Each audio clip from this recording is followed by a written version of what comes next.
दोस्तों, बीजेपी के विधायक सुनील मनी तिवारी ने कहा है कि जो लोग भी जय भीम बोलते हैं वो लोग क्रिमिनल होते हैं। इसी मसले पे बात करेंगे। हमारे साथ बातचीत करने के लिए अनुराग ओझा जी हैं, गोंडा से चलकर पटना आ गए हैं।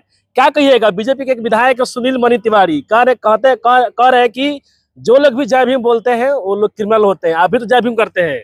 तो नरेंद्र मोदी जी भी जय भीम करते हैं भैया, अमित शाह जी भी जय भीम बोलते हैं और भाजपा के तमाम नेता जय भीम बोलने का नाम करते हैं।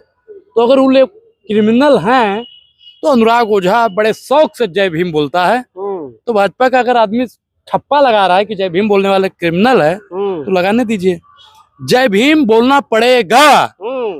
अगर देश में रहना है तो जय भीम और जय संविधान कहना पड़ेगा। बोलिए जय भीम, जय भीम तेज से। अरे यार, जय भीम इतना तेज बोलिए, इतना तेज बोलिए। दिन जय भीम करते जो भाजपा बोला है, जो भाजपा के विधायक बोला है, उसके कान तक आवाज जानी चाहिए। बोलिए यार, जय भीम, जय भीम। सबको जय भीम बोलता है यार, हम पूरे रात जय भीम बोलना पड़ेगा। बोलने से काम नहीं चलेगा, बोलना पड़ेगा। कहा है कि बीएसपी क्रिमिनल की पार्टी है। बीएसपी क्रिमिनल की पार्टी है। सबसे ज्यादा क्रिमिनल कौन सी पार्टी में है? इतिहास उठाइए, इतिहास उठाइए। मैं लिस्ट अगर गिनवा दूं हमारा छाती फट जाएगी, लेकिन मैं गिनवाऊंगा नहीं। आप बताइए कि बहुजनों की बात करना क्रिमिनल हो गया है? खुद कह रहे हो। सबसे ज्यादा किसानों के ऊपर गाड़ी किसने चलवाया? किसने चलाया? आप बताइए। बीजेपी के लोग थे, पार्टी के लोग थे। आप बताइए, महिलाओं का यौन शोषण करने वाला सबसे ज्यादा कौन सी पार्टी में भरे हुए हैं? हत्या करने वाले, डकैती करने वाले, चोर उचक्के।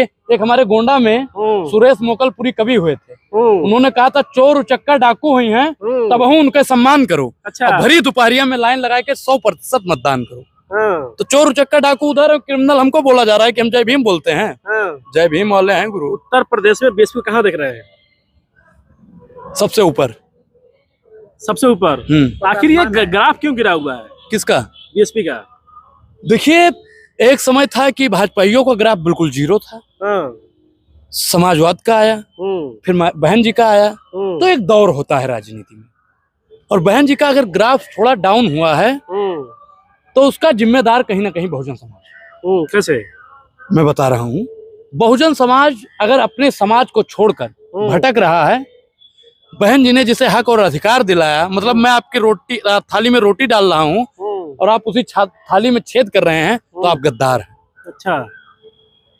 तो बहुजन समाज कहीं ना कहीं मायावती जी के पगडंडियों से भटक गया था, और बहुत जल्दी बहुजन समाज फिर से बहन जी को और भाई साहब को मजबूत करके उत्तर प्रदेश की गद्दी पर विराजमान करेगा।